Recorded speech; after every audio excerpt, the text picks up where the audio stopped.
Les crypto-monnaies, pour moi, c'est plutôt les bitcoins, a priori, mais c'est à peu près tout ce que j'en sais. Pour moi, les crypto-monnaies, c'est aussi l'avenir du paiement. Je ne sais pas trop comment on s'engage, comment on achète, comment ça se passe en fait, et comment on récupère son argent si on a besoin de récupérer son argent.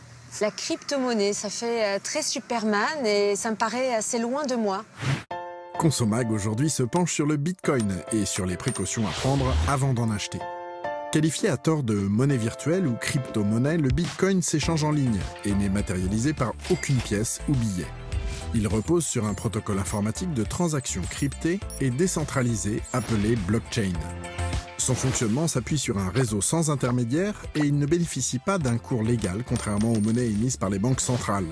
Le bitcoin revêt une complexité technologique et des risques qu'il est indispensable de connaître avant d'investir. Effectivement, comme le montrent les récentes fluctuations du bitcoin, c'est un actif qui peut vite s'envoler comme il peut tout aussi vite s'effondrer.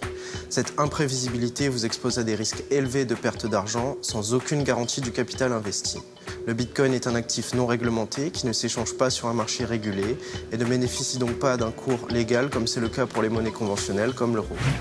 Il existe de nombreuses plateformes d'échange du bitcoin, mais ces plateformes ne sont pas régulées par l'AMF, l'autorité des marchés financiers, ni par l'ACPR, l'autorité de contrôle prudentiel et de résolution. Si vous décidez d'investir, informez-vous donc au maximum sur la fiabilité de ces intermédiaires. Pour cela, vous pouvez consulter la liste noire des plateformes d'échange publiée par l'AMF. Attention toutefois, cette liste n'est pas exhaustive. Il est important de garder à l'esprit qu'un rendement élevé implique toujours des risques élevés. Il est donc essentiel de vous renseigner un maximum avant d'investir dans le bitcoin et de n'investir que des sommes que vous pouvez vous permettre de perdre.